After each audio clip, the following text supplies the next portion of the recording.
শনিবারের বারবেলায় আপনাকে স্বাগত।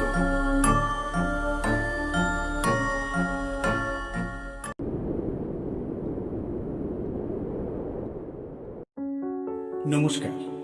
আজ শনিবারের বারবেলায় শুনবেন আকাশদীপ গড়গড়ির লেখা নিশির ডাক। আকাশদীপ গড়গড়ি জন্ম 1994 সালের 21শে সেপ্টেম্বর পশ্চিমবঙ্গের উত্তর 24 পরগনার নৈহাটিতে।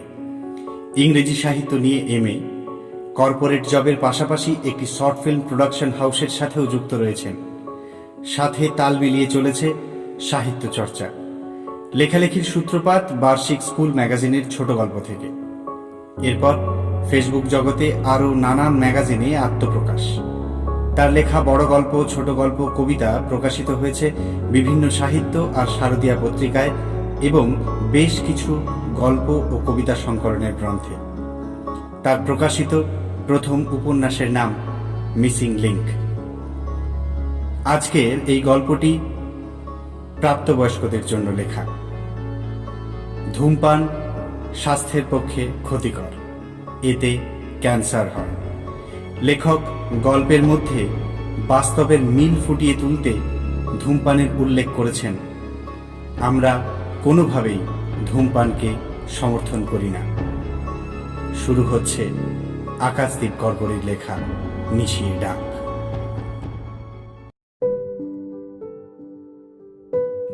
2017 নভেম্বর মাস।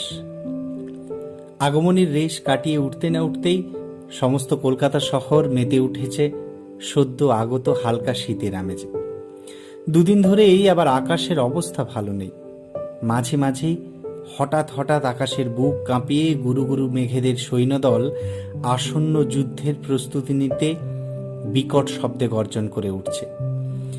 উজ্জয়িনী যখন ফোন করলো তার কিছুক্ষণ আগেই সবেমাত্র প্রকাশকের ফোনটা নামিয়ে রেখে আমি খাটে বসে একটা ভৌতিক গল্প লেখার চেষ্টা করছিলাম। পুজো বার্ষিকীতে সদ্য প্রকাশিত আমার রহস্যের গল্পটা পাঠক মহলে বেশ সাড়া ফেলেছে। তাই এবার আমার এস্টিংগুইজ ম্যাগাজিনের সম্পাদকের একান্ত আবদার আমি শতচেষ্টা করেও নাকচ করতে পারিনি। ম্যাগাজিনের আগত শীতের সংখ্যার জন্য এবার আমাকে একটা ভৌতিক গল্প লিখে দিতে হবে। কাগজ কলম নিয়ে অনেকক্ষণ চুপচাপ বসে থাকতে থাকতে এদিক সেদিক ভাবার পরেও নতুন কোনো ইন্টারেস্টিং প্লট আমার মাথায় আসছিল না। হতাশ হয়ে পেন কামড়ে উজ্জয়িনীর ফোনটা ধরে বললাম, বল কি খবর? উজ্জয়িনী ফোনের ওপাশ থেকে উচ্ছ্বসিত হয়ে বলল, ভাই সুখবর, অফিস থেকে দিন পাঁচেকের ছুটি পেয়েছি। অনেকদিন দুই বন্ধুতে কোথাও ঘুরতে যাওয়া হয়নি। শহরের ব্যস্ত যানজটের কবলে পড়ে আমার প্রাণটা প্রায় ওষ্ঠাগত। দীপেন্দু, এই সুযোগে চল একবার গোপালগঞ্জে পায়ের ধুলোটা দিয়েই আসি। সুবীরটা এতবার যেতে বলে ওর মামা বাড়ি। আর তুই তো জানিসই অফিসের কাজ সামলে আর সময় করে উঠতে পারি না। তা তোর সময় হবে তো? আমি হেসে বললাম, আমি এখন চাকরি জীবনের জাঁতাকল থেকে মুক্ত ডার্লিং, অঢেল সময়। আমি ভাবছিলাম আমারও একটু চেঞ্জ দরকার, কিন্তু সুবীর কি এখন ওর মা বাড়িতেই থাকে? আমার সাথে বহুদিনের যোগাযোগ নেই। উজ্জয়িনী হেসে বলল, হ্যাঁ, সে তো আমারও ছিল না। আজ অফিস থেকে বাড়ি ফেরার পথে বাসে বসে ফেসবুকে ডুমুরের ফুলটাকে অনলাইন পেয়ে পাকড়াও করলাম। তারপর ফোন নম্বর দিল ইনবক্সে। আমি একটু আগেই ফোন করে কনফার্ম হয়ে নিয়েছি। সুবীর তো সাগ্রহে রাজি হয়ে গেল। কাল সকাল সকালই রওনা হয়ে যেতে বললো। শিয়ালদা থেকে 4:25 শিবনারায়ণপুর লোকাল। আমি হেসে বললাম, বেশ, তাই হোক তবে। কাল সকালে স্টেশনে দেখা হচ্ছে।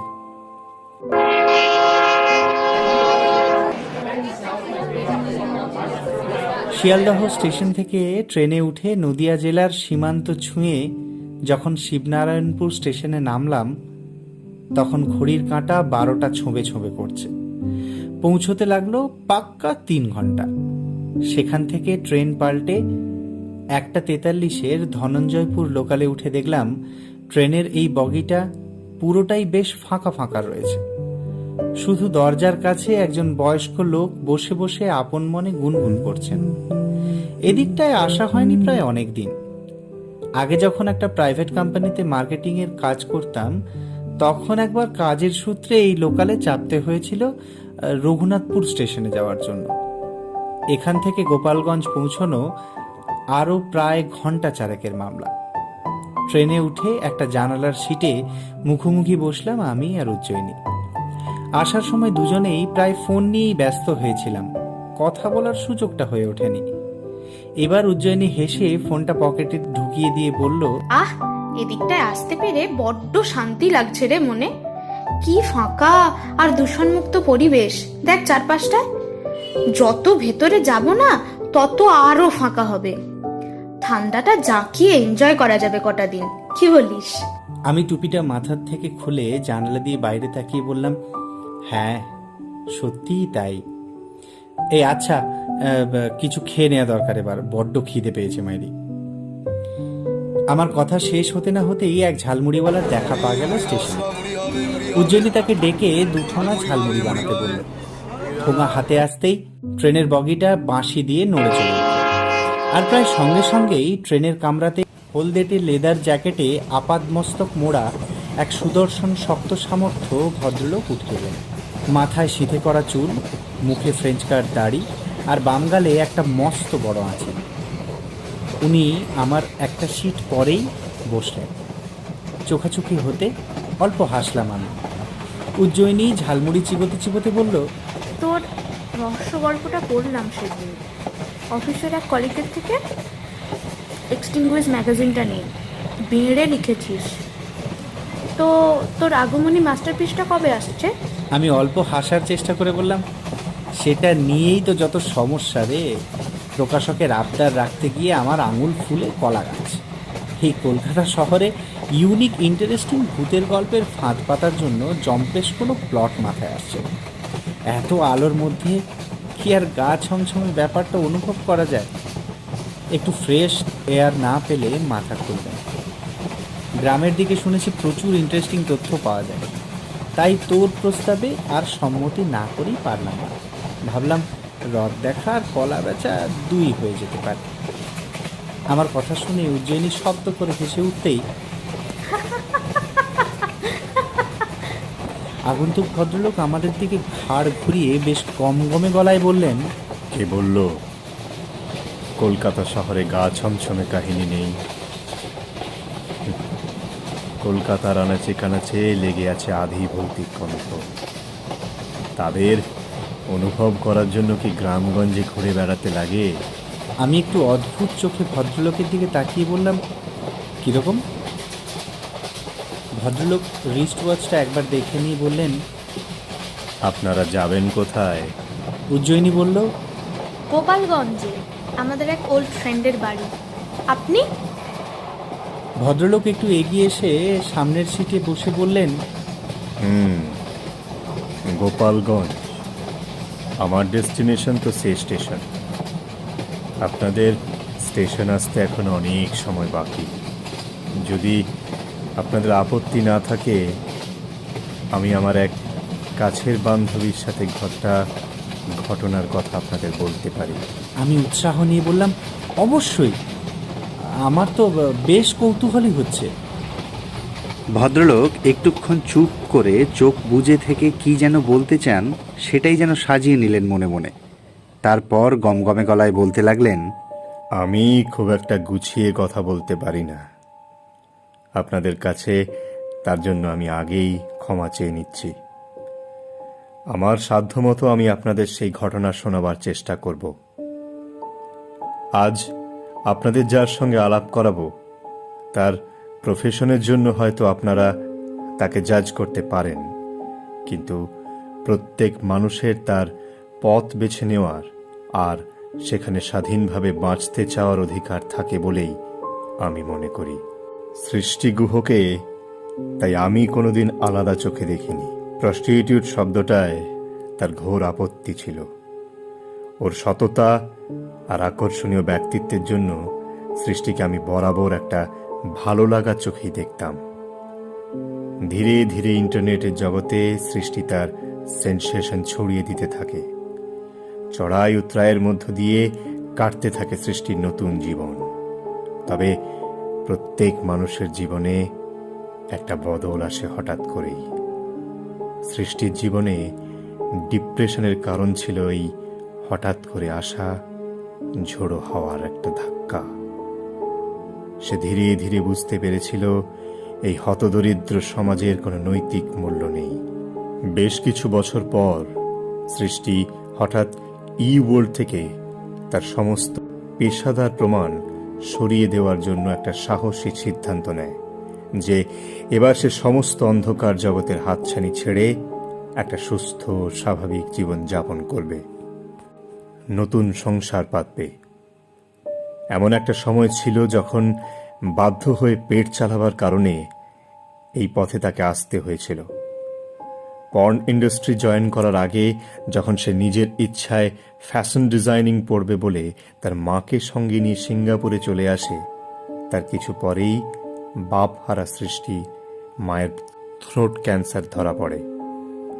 মার চিকিৎসা চলাকালীন সিঙ্গাপুরে তার আলাপ হয় এক ফিল্মের ডিরেক্টরের সাথে, যে কিনা বি গ্রেডের কিছু ছবি বানিয়ে পর্ন ওয়ার্ল্ডের গেটওয়েতে নিজের আধিপত্য বিস্তার করে নিয়েছিল।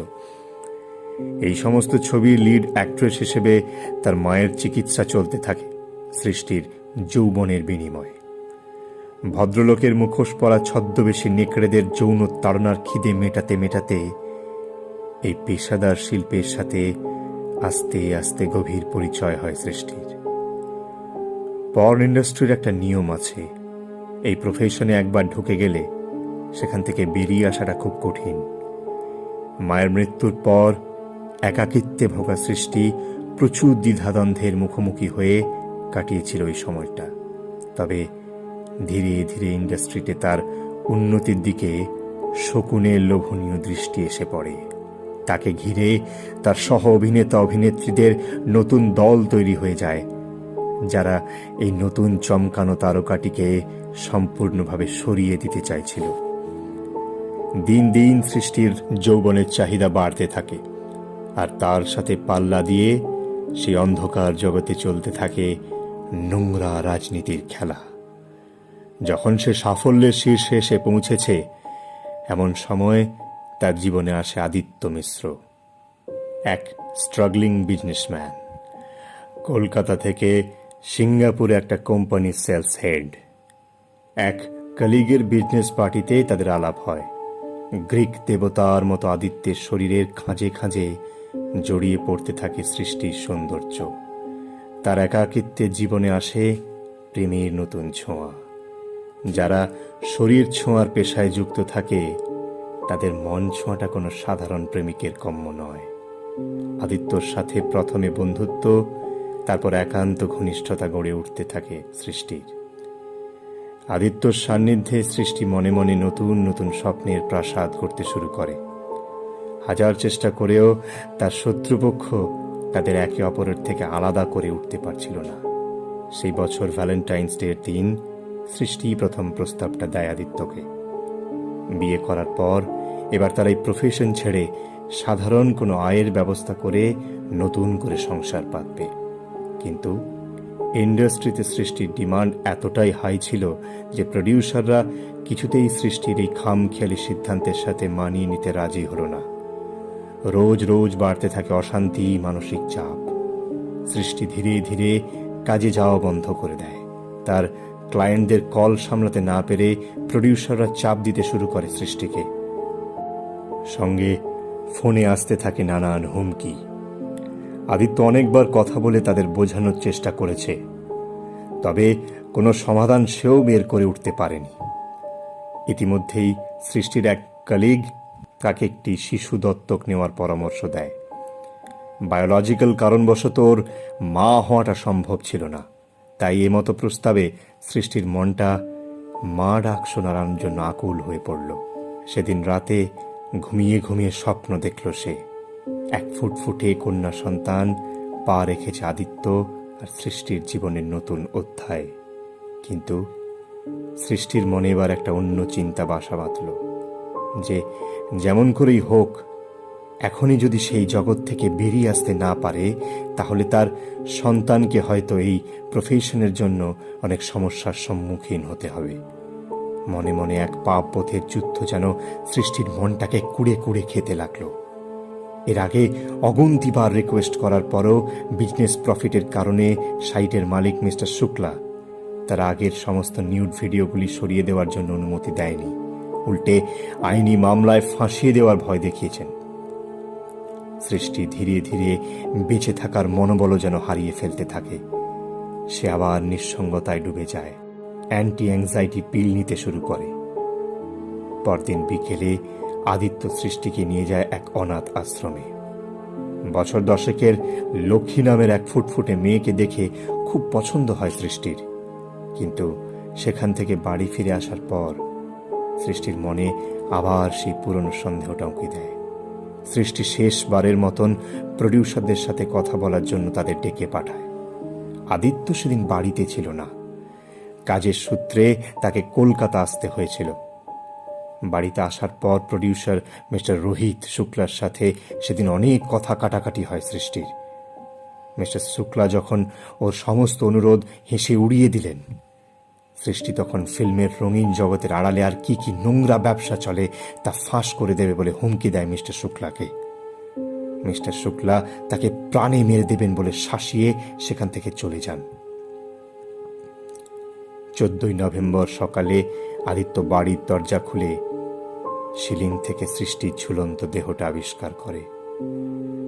কয়েকদিনের রুটিন তদন্তের পরে মামলাটি নিছক মানসিক অবসাদ থেকে সুইসাইড ডিক্লেয়ার করে ক্লোজড হয়ে থানার অন্ধকার কোণে হারিয়ে গেল। সৃষ্টির মৃত্যুতে লাভ হলো নবাগত নায়িকার সিলজার, যে সৃষ্টির সমস্ত ক্লায়েন্টকে তার নিজের দিকে আকর্ষণ করতে শুরু করলো।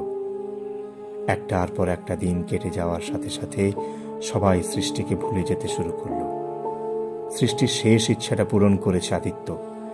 সিঙ্গাপুরের ঝাঁ চকচকে জীবনের হাতছানিকে অগ্রাহ্য করে সে লক্ষ্মীকে অ্যাডাপ্ট করে কলকাতায় ফিরে আসে। ওই যে গোপালগঞ্জে আপনারা যাচ্ছেন, সেখানেই একটা পুরনো বাড়ি কিনে লক্ষ্মীকে নিয়ে থাকতে শুরু করে আদিত্য। তাদের কোম্পানি কলকাতার ব্রাঞ্চের ম্যানেজারের পদে সে নিজেকে ট্রান্সফার করিয়ে নেয়। ভদ্রলোকের কথা আমি আর উজ্জয়িনী মন্ত্রমুগ্ধের মতো শুনছিলাম। তিনি থামতেই আমি বললাম, ট্র্যাজিক। ওই জগতের অন্ধকার দিকটা আমার এতটা জানা ছিল না। আইনের কবল থেকে এইভাবেই দিনের পর দিন ছাড়া পেয়ে যাচ্ছে অপরাধীগুলো।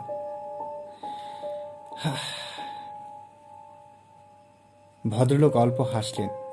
ট্রেনটা কিছুক্ষণের জন্য মাঝপথে থেমেছিল। আমার কথা শেষ হতেই আবার চলতে শুরু করলো সেটা। ভদ্রলোক আবার বলতে লাগলেন, এর বেশ কিছু বছর পরের কথা। বিশালকে ওর বাবা সদ্য নতুন আইফোনটা কিনে দিয়েছে ওর 17 বছরের জন্মদিনে। বিশাল সেদিন সকাল থেকেই বড্ড এক্সাইটেড। তার কলেজ ফ্রেন্ড স্যাম তাকে কতগুলো পর্ন সাইটের লিঙ্ক পাঠিয়েছে। তার মধ্যে প্রথম পপুলার ওয়েবসাইটেই লগ ইন করে বিশাল। যে প্রোফাইলটা মোস্ট ট্রেন্ডিং, সেটা দেখা মাত্র বিশালের চোখ দুটো জলজল করে ওঠে। ফ্যান্টাসি হো। সে মুগ্ধ হয়ে প্রথম ভিডিওটার উপর ক্লিক করতে যায়, আর তখনই হঠাৎ ফোনের আলোটা বন্ধ হয়ে গেল। আঙুলে একটা জোর তার ইলেকট্রনিক শক খেয়ে বিশালের ফোনটা হাত থেকে ছিটকে খাটের ওপর পড়ে যায়। ঘরে জ্বলতে থাকা নাইট ল্যাম্পের আলোটা বিনা কারণেই দপদপ করতে শুরু করে, আর প্রায় সঙ্গে সঙ্গেই গোটা ঘরটা একটা বিশ্রী ফ্যাঁস ফ্যাঁসে মেয়েলি হাসির দমকে ভরে যায়। বিশাল ফ্যাকাশে মুখে ঠক ঠক করে কাঁপতে কাঁপতে জড়ানো জড়ানো গলায় শব্দ করে উঠল, হু আর ইউ? বিশালের আওয়াজ শুনে সেই বিশ্রী খ্যানখ্যানে হাসির শব্দটা যেন আরো কয়েক গুণ তীক্ষ্ণ হয়ে উঠল। সে অমানসিক হাসির শব্দ শুনে বিশালের রক্ত জল হয়ে গেল। গলা দিয়ে আর কোনো শব্দই বেরোলো না। বিস্ফারিত চোখে বিশাল ফোনের দিকে তাকিয়ে দেখলো একটা লিকলিকে হাড়ের হাত হঠাৎ ফোনের স্ক্রিন থেকে বেরিয়ে এসে তার গলায় চেপে বসেছে সজোরে। বিশালের শ্বাস আটকে আসতে থাকলো, চোখগুলো ঠিকরে বেরিয়ে এলো।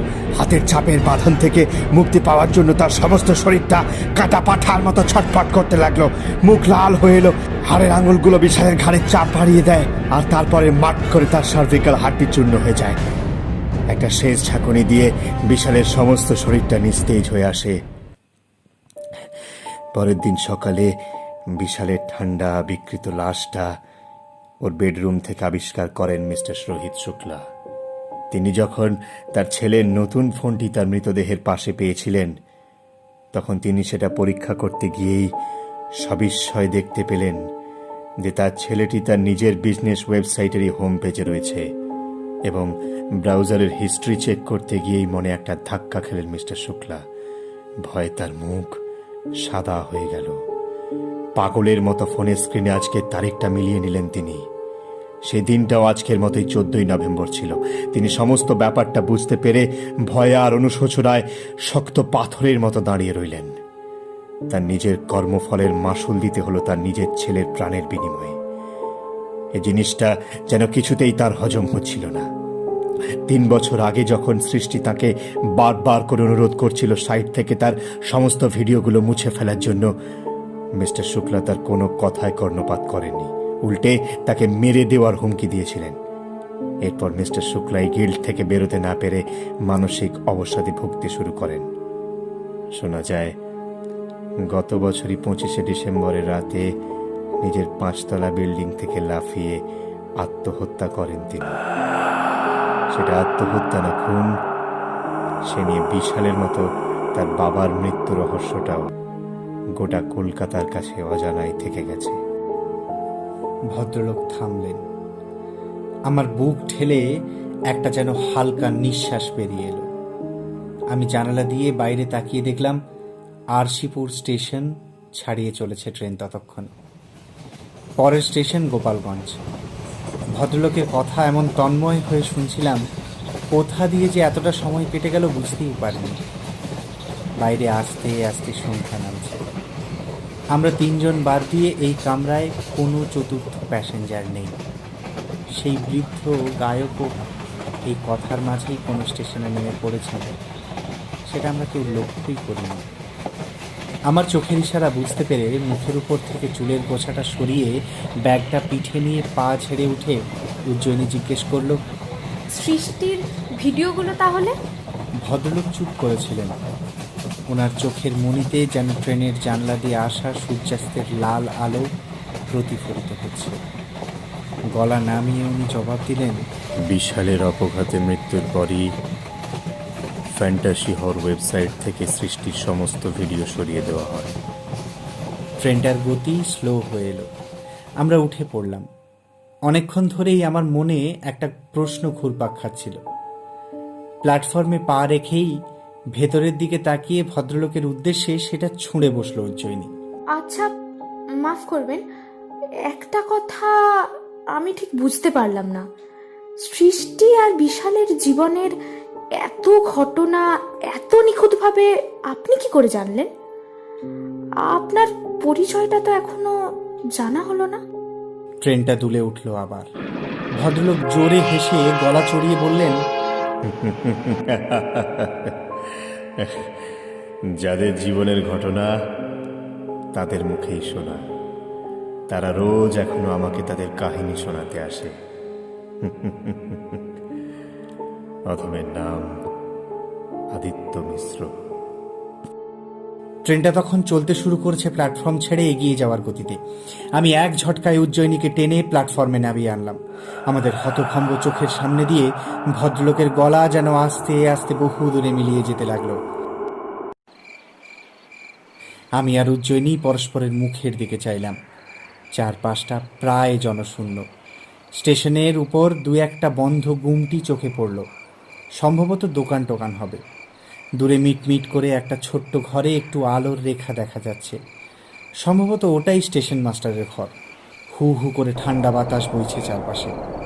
চারপাশটায় যেন ঝিঝি পোকার মেলা বসেছে। ব্যাগটা কাঁধে নিয়ে স্টেশনের বাইরের দিকে হাঁটতে হাঁটতে আমি অল্প হেসে বললাম, ভদ্রলোকের গল্পে জোর আছে কিন্তু, তবে ঠিকঠাক বুনোটের অভাব। মৃত ব্যক্তিরা নাকি ওনাকে কানে কানে এসে জীবদ্দশার গল্প শুনিয়ে যায়। আমার তো ভদ্রলোকের মেন্টাল স্টেবিলিটি নিয়ে ডাউট হচ্ছে, বুঝলি। তবে সময়টা বেশ দিব্যি কেটে গেল, কি বল? উজ্জয়িনী শুধু একবার মুখে হুঁ শব্দ করে চুপ করে গেল। আমি টুপিটা কান অবধি নাবিয়ে অদ্ভুত লোকটার কথা ভাবতে ভাবতে চুপচাপ হাঁটতে লাগলাম। সুবীর স্টেশনে আমাদের নিতে এসেছিল। সে তো আমাদের দেখে ভীষণ খুশি, এক লাফে কাছে এসে জড়িয়ে ধরলো আমাকে। সেই কলেজ ছাড়ার পর প্রায় 9 বছরের দূরত্ব। সুবীর যেন আগের চেয়ে আরও খানিকটা রোগা হয়ে গেছে। মাথায় অগোছালো চুল, গালে না কামানো খোঁচা খোঁচা দাড়ি, চোখে একটা হাই পাওয়ারের মোটা চশমা। কলেজ পাশ করার পর যে যার কেরিয়ার নিয়ে ভীষণ ব্যস্ততার মধ্যে ডুবে যায়। উজ্জয়িনী একটা প্রাইভেট কোম্পানির অ্যাকাউন্টেন্ট হয়ে বসে। আমি আগে একটা মার্কেটিংয়ের জব করতাম, তারপর সেটা ছেড়ে এখন এই টুকটাক ম্যাগাজিনে লেখালেখি করে আয় করি। আর এদিকে অনাথ সুবীর ওর প্রবাসী মামার ব্যবসা সামলাতে বৃদ্ধা দিদিমাকে নিয়ে এই গোপালগঞ্জে এসে আস্তানা গেড়েছে। প্রথম কয়েক বছর সবার সাথেই যোগাযোগ ছিল, তারপর জীবনের জাঁতাকলে পড়ে ব্যস্ততার অজুহাতে অজান্তেই সবার সাথে যোগাযোগ নিভে আসতে থাকে। সামান্য টানটুকু থেকে যায় ওই ফেসবুকের দৌলতে। গোপালগঞ্জ জায়গাটা যে এত ফাঁকা নির্জন, এখানে না আসলে কখনো সেটা বুঝতে পারতাম না। সমস্ত গ্রামটা যেন সন্ধ্যা হতে না হতেই ঢেকে গেছে হালকা শীতের কুয়াশার আলখাল্লায়, যেন এক চিরপ্রাচীন ঘুমন্ত পাতালপুরি। উজ্জয়িনী তো হাঁটতে হাঁটতেই সুবীরকে বলে ফেলল, হ্যাঁ রে, থাকিস কিভাবে এই গণ্ডগ্রামে? ভয় করে না? কথাটা শুনে মুচকি হাসল সুবীর। তারপর বলল, ভালোবেসে ফেলেছি রে উজ্জয়িনী। তারপর বল, জয়ের সাথে আর তোর কথা হয়? কলেজের দুষ্টু মিষ্টি স্মৃতিমন্থন আর বেজায় হাসি ঠাট্টা করতে করতে আমরা এগিয়ে যেতে লাগলাম সুবীরের মামাবাড়ির দিকে। কলেজে পড়াকালীন জয়ের সাথে উজ্জয়িনীর প্রেমের সম্পর্কটা যে বিয়ে অবধি গড়াতে গড়াতেও মাঝপথে পথ পরিবর্তন করেছিল, সুযোগ পেয়ে সেটা নিয়ে ঠাট্টা করার অভ্যেসটা এত বছরের সুবীরের এখনও বদলায়নি দেখছি। স্টেশন চত্বর থেকে নেমে মেঠোপথ দিয়ে অনেকটা গ্রামের ভেতরের দিকটায় আসার পর দেখলাম দূরে একটা লম্বা গলির মতো শেষ প্রান্তে হলুদ আলোয় ধুঁকছে একটা ছোট্ট স্টেশনারি দোকান। উজ্জয়িনী জিন্সের পকেট হাতড়ে বলল, যা, সিগারেট শেষ। সুবীর ব্যাগ হাতে নিয়ে বলল, ওই তো দোকান, চট করে গিয়ে নিয়ে আয়। আমি আর দিব্যেন্দু এখানে অপেক্ষা করছি। উজ্জয়িনীটা বরাবরের ভিতর নেই, ফ্যাকাশে মুখ করে বলল, এতটা রাস্তা আমি আমি একাই যাব? চারদিকটা কেমন অন্ধকার করে আসছে। মানে তোরাও চল না। সুবীর আকাশের দিকে তাকিয়ে বলল, মেঘ করেছে, যে কোনো সময় না বৃষ্টি নামবে। এই 3 জনে এই ভারী ব্যাগ নিয়ে যেতে আসতে অনেক সময় লাগবে ভাই। এখন অনেকটা পথ যেতে হবে, সময় নষ্ট করিস না। যা যা যা। উজ্জয়িনী ইতস্তত করছে দেখে আমি ব্যাগটা ওর হাতে ধরিয়ে দিয়ে বললাম, তোরা দাঁড়া, আমি নিয়ে আসছি। মেঘের গুরু গুরু ডাক শোনা গেল। আমি বড় বড় পা ফেলে এগিয়ে গেলাম গলিটার মুখ লক্ষ্য করে। গলিটার পথ নির্দেশটা কেমন যেন অদ্ভুত। চারপাশে কোনো বসতি নেই, শুধু ঘন গাছের জঙ্গল। গলির মাঝে মাঝে দুটো ইলেকট্রিক পোল চোখে পড়ল। তাদের থেকে ছড়িয়ে পড়া হলুদ আলো চারপাশটা যেন আরও রহস্যময় করে তুলছে। অপর প্রান্তের দোকানটায় যেতে সময় লাগলো পাক্কা 10 মিনিট। আগে বুঝতে পারিনি এতটা লম্বা রাস্তা। দোকান থেকে সিগারেট কিনে একটা ধরিয়ে ফেরার পথ ধরলাম। এদিকে খিদেও পেয়েছে। সুবীরের মামাবাড়িটা আর কত দূর কে জানে। এইসব ভাবতে ভাবতে আনমনা হয়ে গেছিলাম। হঠাৎ ঝপ করে দূরে ইলেকট্রিক পোলের হলুদ আলোটা নিভে গেল। কারেন্ট চলে গেল বোধহয়। শোঁ শোঁ করে আকাশ কাঁপিয়ে হালকা ঝড় উঠছে। চারিদিকে ঘুরঘুরটি অন্ধকার। মনে হচ্ছে কেউ যেন একটা আলকাতরা ড্রামে চুবিয়ে দিয়েছে গোটা পৃথিবীটা। কি বিপদ! কোনো রকমে হাতড়ে হাতড়ে নাক বরাবর চলতে লাগলাম। হঠাৎ ফোনের ফ্ল্যাশ লাইটটার কথা মাথায় এলো। পকেট হাতড়ে ফোন বার করে চমকে উঠলাম। হায় ভগবান! সারা রাস্তা গেম খেলার আর হেডফোনে গান শোনার ফল। শত চেষ্টা করেও আর সেটা অন করতে পারলাম না। বিরক্ত হয়ে যান্ত্রিক ডেড বডিটা পকেটে চালান করে সিগারেটটা টানতে টানতে এগোতে লাগলাম। কিছু দূর এগোনোর পর হঠাৎ মনে হলো কানের কাছে কেউ যেন বিশ্রীভাবে ফিসফিস করে উঠল। আমি দাঁড়িয়ে পড়লাম। কি হলো? নির্ঘাত কানের ভুল। কেই বা এই দুর্যোগের রাতে বেরোল। পেছনে সামনে ভালো করে দেখলাম, না, কেউ নেই। অন্ধকারে চোখ সয়ে এসেছিল তখন অনেকটাই। সব ভাবনা অগ্রাহ্য করে আমি বড় বড় পায়ে এগোতে লাগলাম। সিগারেটটা ফেলতে যাব, এমন সময় কাছে কোথাও কুলুকুলু করে জল বয়ে চলার শব্দ পেলাম। শব্দটা ক্রমাগতভাবে বাড়তে লাগলো। আশ্চর্য, আসার সময় তো কাছে পেটি কোনো জলাশয় চোখে পড়েনি। তাহলে কোথা থেকে আসছে এ শব্দ? তবে কি আমি পথ ভুল করলাম? এবার গাটা খানিকটা ছমছম করে উঠল। হঠাৎ গলিটার ডান দিকে একটা সরু পথ চোখে পড়ল। সাথে সেই জল বয়ে যাওয়ার শব্দটাও পরিষ্কার শোনা যেতে লাগলো। সেটা অনুসরণ করে কিছুদূর এগোতেই আবছা অন্ধকারে একটা অদ্ভুত দৃশ্য দেখতে পেয়ে থমকে দাঁড়িয়ে গেলাম আমি। আমার থেকে হাত 10 দূরত্বে একটা ছোট্ট খাট্ট গর্ত, আর সেটা থেকেই এমন জল বয়ে আসার শব্দটা আসছে। চারিদিকটা অন্ধকারের কালো চাদরে ঢাকা, আর তার ঠিক পাশেই কিছু দূরে দাঁড়িয়ে আছে একটা 15 বছরের বাচ্চা মেয়ে। পিঠ পর্যন্ত এক মাথা খোলা চুল, গায়ে একটা সাদা নাইটি, আর সবচেয়ে আকর্ষণীয় ওর চোখ দুটো, টানা টানা এক জোড়া মায়াবী চোখ। আমি সেদিকে মন্ত্রমুগ্ধের মতো তাকিয়ে রইলাম। এই দুর্যোগের রাতে এই অন্ধকারে ফুটফুটে মেয়েটা এখানে কি করছে? প্রশ্নটা মাথায় ঘুরতে ঘুরতেই দেখলাম এবার বাচ্চা মেয়েটা মিষ্টি হেসে হাতছানি দিয়ে আমায় ওর দিকে ডাকল। আমার সমস্ত বাহ্যর কান যেন লোভ পেতে বসেছে ততক্ষণে। সেই চোখের হাতছানির ডাক অগ্রাহ্য করার মতো ক্ষমতা আমার নেই। আমি ধীরে ধীরে কলের পুতুলের মতো এগোতে লাগলাম সেদিকে। বুদ্ধি করে হাতের সিগারেটটা ফেলিনি আমি। ওর দিকে কয়েক পা এগোতেই মেয়েটা চকিতে ঘাড় ঘুরিয়ে আমার আঙুলের দিকে তাকালো। মুহূর্তে বদলে গেল ওর চোখের ভাষা। আমার দিকে তাকিয়ে একটা জ্বলন্ত দৃষ্টি ছুঁড়ে দিয়ে বাচ্চা মেয়েটা চোখের নিমেষে ঝুপ করে পুকুরে জলে ঝাঁপ দিয়ে পড়ল। আমি কর্তব্য বিমূঢ় হয়ে দাঁড়িয়েছিলাম ঠিক কতক্ষণ তার হিসাব নেই। এইবার আমার ঘোর কাটল। শিউরে উঠে উল্টো দিকে ফিরে জ্বলন্ত সিগারেটটা হাতে ধরেই চৌচা দৌড় লাগালাম আমি। ইট পাথরের দেওয়ালে বারদিনেক ধাক্কা খেয়ে আমি যখন গলির মুখে পৌঁছালাম, তখনই আবার ঝপ করে ইলেকট্রনিক হলুদ চোখটা জ্বলে উঠল। কারেন্ট চলে এসেছে। উজ্জয়িনী আর সুবীরকে দেখতে পেয়ে ধরে প্রাণ এলো আমার। ওরা তো আমাকে এই মারে কি সেই মারে। উজ্জয়িনী বিরক্ত মুখে বলল, এক প্যাকেট সিগারেট আনতে তোর আধ ঘন্টা লাগে? ইস, কত দেরি হয়ে গেল বলতো। আমি আসল ঘটনা চেপে গিয়ে হাঁপাতে হাঁপাতে বললাম, হাসার পথে রাস্তায় কুকুর ধরেছিল। অচেনা মানুষ তো, জোর বাঁচা বেঁচে গেছি। ওরা হেসে উঠল। আমি মুখ তুম্ব করে সামনের দিকে হাঁটতে লাগলাম। তখনও আমি দস্তুর মতো হাঁপাচ্ছি। একটু আগে যা দেখলাম তা কি বাস্তব নাকি আমার মনের ভ্রম, এটা নিয়েই আমার মনের মধ্যে একটা চাপা টানাটানি চলতে লাগলো। কিছু দূর আসার পরেই হঠাৎ ঝমঝম করে বৃষ্টি নামল। এখন কোথায় যাই? সুবীর ছুটতে ছুটতে বলল, ল্যাম্পপোস্টের আলোয়, জলদি ফলো মি, যত জোরে পারিস দৌড়ো। ব্যাগ ট্যাগ মাথায় নিয়ে 3 বন্ধু ছুটতে লাগলাম রাস্তার পাশে একটা ঘাসে ঢাকা টেকোনা মাঠ পেরিয়ে। ছুটতে ছুটতে হঠাৎ সুবীর থামল। মাঠের অপর প্রান্তের কাছেই জনমানব শূন্য একটা পোড়ো বাড়ি প্রাচীন প্রহরীর মতো ঝুলে পড়া ইট পলেস্তারা নিয়ে দাঁত বার করে দাঁড়িয়ে রয়েছে।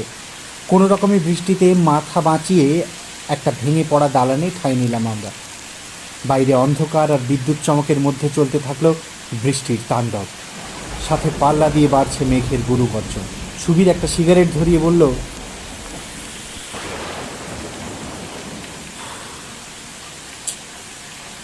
না, এখানে না এলেই বোধহয় ভালো হতো, বুঝলি। উজ্জয়িনী অবাক মুখে বলল, কেন বলতো? আর আর কোথায় যাবো এখন এই দুর্যোগে? আমি ঠোঁটে একটা সিগারেট গুঁজে সেটা ধরাতে ধরাতে বললাম, বাড়িটা বেশ ভুতুড়ে, লোকজনও ঠাকে ঠাকে না, মনে হচ্ছে কোনো হিস্ট্রি টিস্ট্রি আছে নাকি? উজ্জয়িনী কটমট করে তাকালো আমার দিকে। সুবীর হঠাৎ গম্ভীর হয়ে গেল। সিগারেটে টান দিয়ে আনমনে বলল,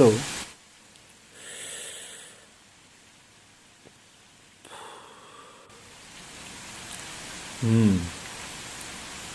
2 বছর আগে এই বাড়ির একমাত্র মেয়ের উপর রেপ অ্যাটেম্প্ট হয়। শোনা যায় ওরা আগে বিদেশে থাকতো, সেখানেই কোনো এক অজ্ঞাত কারণে ওর মা সুইসাইড করে, আর তারপরই ওর বাবা ছোট্ট মেয়েটাকে নিয়ে গোপালগঞ্জে এই পুরনো বাড়িটায় ভাড়া চলে আসে। মেয়েটার বাবার কলকাতায় অফিস ছিল, আর তাই অফিসের কারণে সকালটা পুরোটাই বাইরে থাকতেন ভদ্রলোক। কারোর সাথে পাশে থাকতেন বলে তো শোনা যায়নি কখনো। প্রতিবেশী এক মহিলা মেয়ের জন্য রান্না টান্না করে দিয়ে যেত। আর তো সেদিনও এই বাড়িটাতে একাই ছিল মেয়েটা, লক্ষ্মী মেয়েটার নাম। গেল বছর 12 তলার দুর্গাপুজোর সময় চাঁদা তোলা নিয়ে গণ্ডগোল হওয়ায় অনেকদিন ধরেই তককে তককে ছিল গ্রামে দুটো মস্তান বখাটে ছেলে। সেদিন সন্ধ্যার সময় মদ টদ খেয়ে এসে ওরা চড়াও হয় লক্ষ্মীর ওপর। লক্ষ্মীর পাশের গ্রামের নিখিলেশ মাস্টারের ছেলে অজিতেশের সঙ্গে একটা সদ্ভাব ছিল, যেটা ওর বাবা কোনোদিনও ভালো চোখে দেখেনি। অজিতেশের বন্ধু সে যে ছেলে দুটো সেখানে বাড়িতে ঢুকেছিল। পাশবিক অত্যাচার শেষ হওয়ার আগেই বাড়ি ফিরে আসে ওর বাবা। বাইরে আওয়াজ পেয়েই ছেলে দুটো সুযোগ বুঝে লক্ষ্মীকে ওই অবস্থায় ফেলে পেছনের এই দালানের দিকটা দিয়ে পালিয়ে যায়। মৃতপ্রায় মেয়েকে দেখে বাবা ধরেই নেয় পাশের গ্রামের যে ছেলেটার সঙ্গে মেয়েটার একটা গোপন প্রেমের সম্পর্ক ছিল, সেই সুযোগের সদ্ব্যবহার করেছে। ক্ষিপ্ত গ্রামের লোকেরাও এই সুযোগ হাতছাড়া করেনি ভাইয়া। সেদিন রাতে সবাই নিখিলেশ মাস্টারের নির্দোষ ছেলেটাকে বাড়ি থেকে তুলে নিয়ে আসে, তারপর এই বাড়ির ভেতরেই পিটিয়ে মেরে ফেলে। এই ঘটনা সমস্ত গ্রাম এতটাই উত্তেজনা তৈরি করেছিল যে প্রকৃত বিচার ব্যবস্থা থানার হাতে পর্যন্ত ব্যাপারটা যায়নি। বেশ কয়েক মাস পর সুস্থ হয়ে বাড়ি ফিরে আসার 2 দিনের মাথায় লজ্জা, শোক আর অনুশোচনার মানসিক চাপ সইতে না পেরে জোড়া বটতলার সামনে পুকুরটায় ঝাঁপ দিয়ে আত্মহত্যা করে লক্ষ্মী। তারপর ওর বাবা আর টিকে থাকতে পারেনি। এই ঘটনার বেশ কিছুদিন পর একদিন সকালে গ্রামের লোকেরা গোপালগঞ্জ রেল লাইনে ভদ্রলোকের ছিন্ন ভিন্ন দেহটা আবিষ্কার করে। ব্যাস, তারপর থেকেই এরকম পরিত্যক্ত হয়ে পড়ে আছে বাড়িটা। ভয়ে কেউ এদিকটায় ঘেঁষে না, চোর ডাকাতেও না। গ্রামের লোকেরা বলে গোটা পরিবারটাই নাকি অভিশপ্ত। এই বাড়িটা নাকি ভুতুড়ে। ওই পুকুরটায় লক্ষ্মীর অপঘাতে মৃত্যুর পরেই স্নান করতে গিয়ে অদ্ভুতভাবে ডুবে মারা যায় ওই বখাটে মস্তান দুটো। তারা দুজনেই কিন্তু চোর সাঁতারু ছিল। কীভাবে যে তারা ডুবে গেল সেটা এখনও গ্রামের লোকের কাছে রহস্যই থেকে গেছে। সবাই বলে নিশিতে নাকি ওদের ডেকে নিয়ে গিয়েছিল। তারপর আরও 3 জন গ্রামবাসী বেঘরে প্রাণ হারিয়েছে ওই পুকুরে ডুবে। লোকে বলে ওদের আত্মা নাকি আজও এই তল্লাটে ঘুরে বেড়ায়। সুবীর থামল। কাছেই কোথাও কড়াত করে সশব্দে একটা বাজ পড়ল। আমি চমকে উঠলাম। লক্ষ্য করলাম উজ্জয়িনীর মুখেও ভয়ের ছাপ স্পষ্ট। ঘাড় ঘুরিয়ে এদিক ওদিক দেখছেও। আমি সুবীরকে প্রশ্ন করলাম, আচ্ছা, সেই অভিশপ্ত পুকুরটা কত দূরে? আমরা যে রাস্তাটা দিয়ে এলাম সেটার ডাইনে কিছু দূর এগোলেই জোড়া বটতলা, আর তার সামনে ওই পুকুরটা। কিন্তু কেন বলতো?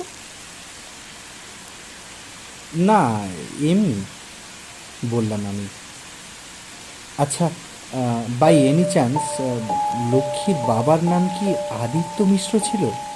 সুবীর আমার প্রশ্নটা শুনে গোল গোল চোখে আমার দিকে তাকিয়ে অবাক গলায় বলল, যদিও ভদ্রলোক সেভাবে গ্রামের কারোর সাথে মিশতেন না, তবু ওনার মারা যাবার এই খবরটা লোকাল খবরের কাগজে বেরিয়েছিল। আদিত্য মিশ্র, হ্যাঁ সম্ভবত এটাই নামটা ছিল। কিন্তু তুই কি করে, মানে তোরা তো আজই এখানে এলি? সুবীরের কথা শুনে উজ্জয়িনী রীতিমতো ভয় পাওয়া চোখে আমার মুখের দিকে তাকালো। আমি সুবীরের কথার কোনো জবাব দিলাম না। আজ সকাল থেকে পরপর ঘটে যাওয়া ঘটনাক্রমগুলোকে মনে মনে সাজিয়ে একটা যুক্তিগ্রাহ্য কারণ বার করার চেষ্টা করতে লাগলাম। আমি সিগারেটে একটা সুখ টান দিয়ে ফেলে দিলাম সেটা।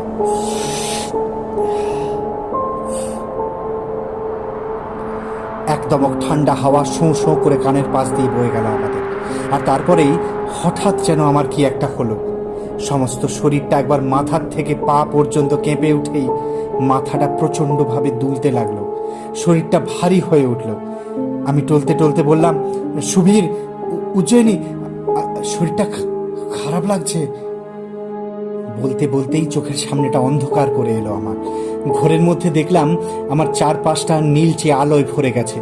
সামনে মাথা তুলে জড়াজড়ি করে দাঁড়িয়ে আছে এক জোড়া বটগাছ, আর তার ঠিক নিচে আমার দিকে স্থির দৃষ্টিতে তাকিয়ে দাঁড়িয়ে আছে একটু আগের দেখা সেই বাচ্চা মেয়েটা। সেই চুল, সেই পোশাক, সেই টানা টানা দুটো চোখ। ধীর পায়ে সে সামনের দিকে এগিয়ে চলেছে আর পেছন ফিরে হাতছানি দিয়ে আমাকে অনুসরণ করতে বলছে। আমার শরীরটা যেন আমার নিয়ন্ত্রণে নেই। দালান থেকে নেমে এক পা করে সেদিকে মহাচ্ছন্নের মতো এগোতে লাগলাম আমি। সে এক প্রবল টান, সে টান অমোঘ, অপার্থিব, অস্বাভাবিক। এমন সময় হঠাৎ আমার পা আটকে গেল। পেছন থেকে কেউ যেন একটা এসে দাঁড়িয়েছে।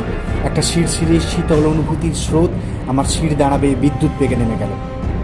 একটা সাদা কাপড়ে আপাত মস্তক ঢাকা 7-10 লম্বা ছায়ামূর্তি আমার পেছনে এসে দাঁড়ালো। অন্ধকারে মুখটা ভালো করে দেখা যাচ্ছে না, শুধুমাত্র চোখ দুটো দেখতে পাচ্ছি আমি। সে দুটো চোখ ফাটার আগুনের মতো রক্তাভ আর জ্বলন্ত, যেন কোনো এক বিভৎস জিঘাংসা গরম লাভার মতো ফুটে বেরোচ্ছে তার দুটো অন্ধকার চোখের কোটর থেকে। হঠাৎ ছায়ামূর্তিটা একটা লোমশ হাত বের করে খপ করে আমার কনুইয়ের কাছটা ধরে মারল এক হ্যাচকা টান। কিছু বোঝার আগেই কাঁপতে কাঁপতে মুখে একটা অস্ফুট আর্তনাদ করে তাড়াম করে মাটিতে চিত হয়ে উল্টে পড়লাম আমি। ব্যাস, আর কিচ্ছু মনে নেই আমার, শুধু একটা অস্পষ্ট দীপেন্দু, এই দীপেন্দু আওয়াজ শুনতে পেলাম যেন। তারপরেই সব অন্ধকার। যখন জ্ঞান ফিরল, চোখ মেলে দেখি সুবীরদের বাড়ির খাটে শুয়ে আছি। সকালের নরম আলোয় ভরে গেছে চারপাশটা। উজ্জয়িনী উৎকণ্ঠিত মুখে আমার মুখের উপর ঝুঁকে পড়ে বলল, এই তো দিব্যেন্দুর জ্ঞান ফিরেছে। উফ, যা খেল দেখালি, সারা রাত কেউ দু চোখের পাতা এক করতে পারিনি। তোকে চ্যাংদোলা করে কি করে যে আমরা ওখান থেকে এনেছি, উফ, আমরাই জানি। গা পুড়ে যাচ্ছিল তোর।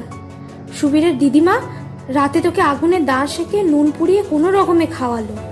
তারপর যে তুই অঘরে ঘুমলি, উফ, এখন চোখ খুললি। আমরা তো টেনশনে। তোর মনে পড়ছে না? ওকে থামিয়ে সুবীর আমার মুখের উপর ঝুঁকে ফিস ফিস করে বলল, আচ্ছা, তুই কি দেখেছিলি খুলে বলতো আমাদের? সারা রাত ঘুমের ঘরে অনেক ভুলভাল বকেছিস।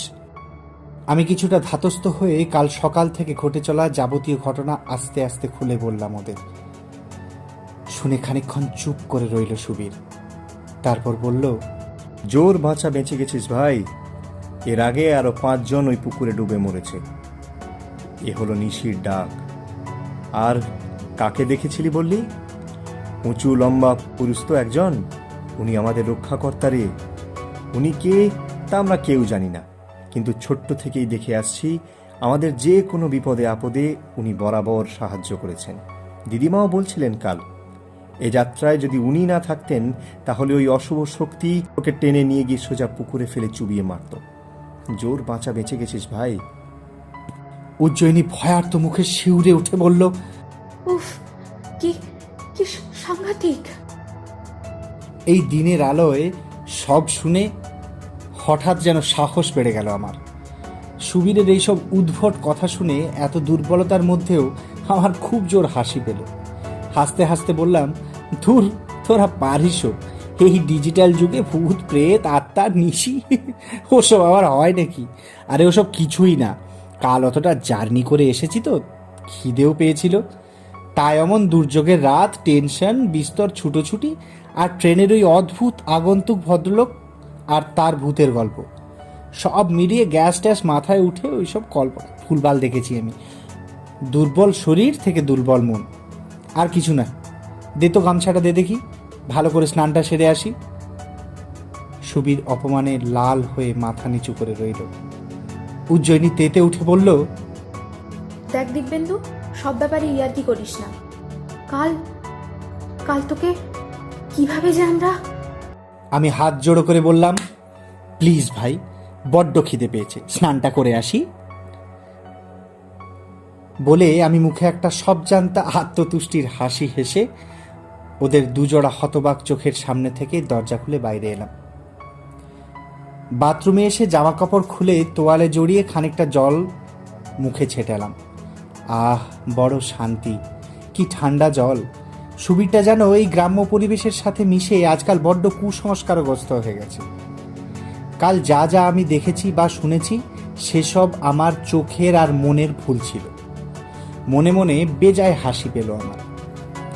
ট্রেনের সেই আগন্তুক ভদ্রলোকের বলা কাহিনীর সঙ্গে কাকতালীয়ভাবে সুবীরের গল্পের রেশটা মিলে গিয়ে আমি অন্ধকারে এই প্রাচীন পরিবেশ আর পরিস্থিতির শিকার হয়ে পড়েছিলাম মাত্র। মাথার পেছনের দিকটা যেন বেশ ব্যথা ব্যথা করছে, বুঝতে পারলাম। হাত বুলিয়ে দেখলাম বেশ ফুলে আছে জায়গাটা। ঘাড়েও বেশ যন্ত্রণা করছে। তার মানে কাল খুব জোরেই মাটিতে আছড়ে পড়েছিলাম। উফ, কি ভাগ্য মাথাটা ফাটেনি। মগে জল তুলে মাথায় দিতে যাব, হঠাৎ ডান হাতের কনুইয়ের উপর দিকটায় চোখ পড়তেই স্থির হয়ে গেলাম আমি। এগুলো আবার কিসের দাগ? কালো কালো কালশিটের মতো।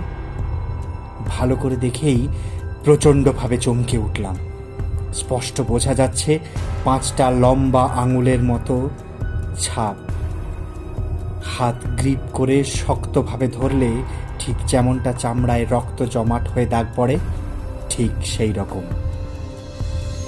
এইবার আমার হঠাৎ বিদ্যুৎ চমকের মনে পড়ে গেল কালকের সেই রোমহর্ষক ঘটনাটা।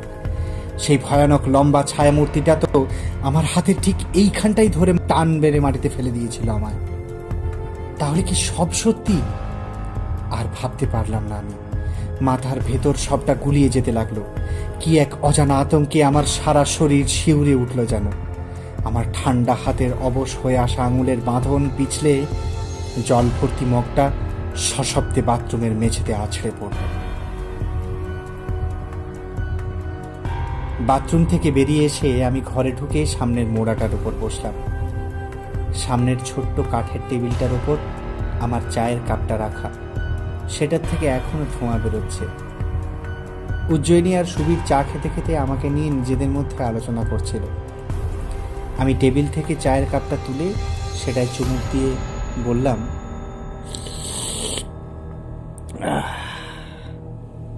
সুবীর, তোদের গ্রামে ভালো পুরুত ঠাকুর যিনি আছেন তাকে একবার খবর দে। কাল সকালে একটা শুভক্ষণ দেখে আমরা সবাই ওই বাড়িটায় যাব। লক্ষ্মীদের পরিবারের প্রত্যেকের আত্মার শান্তির জন্য একটা পুজো না করে গেলে সারা জীবন মনটা খুঁতখুত করবে। তাছাড়া আমাকে সেই নিশির ডাকের হাত থেকে রক্ষা করার জন্য তোর রক্ষাকর্তারও তো একটা ধন্যবাদ প্রাপ্য, কি বলিস? তাই চাটা খেয়েই লেগে পড়। বিকেলে আমরা হাট থেকে গিয়ে যাবতীয় পুজোর সরঞ্জাম কিনে নিয়ে আসব, বুঝলি? তাই শুভস্য শীঘ্র। আমার কথা শুনে উজ্জয়িনী আর সুবীর কিছুক্ষণ হাঁ করে আমার মুখের দিকে তাকিয়ে বসে রইল। ভিতরের রান্নাঘর থেকে সুবীরের দিদিমার গরম গরম ঘিয়ে ভাজা লুচির গন্ধে গোটা ঘরটা কেমন ম ম করে উঠল। শুনছিলেন আকাশদীপ গড়গড়ির লেখা নিশির ডাক। সুবীর এবং আগন্তুকের চরিত্রে নীলাদ্রি শেখর চক্রবর্তী, উজ্জয়িনীর চরিত্রে পিয়াসা রায় এবং গল্প পাঠে তথা দিব্যেন্দুর চরিত্রে আমি হিমাদ্রি। লেখকের প্রতি আন্তরিক কৃতজ্ঞতা জানাই পাশে থাকার জন্য। মেতে থাকুন গল্প শোনার আনন্দে শনিবারের বারবেলার সাথে।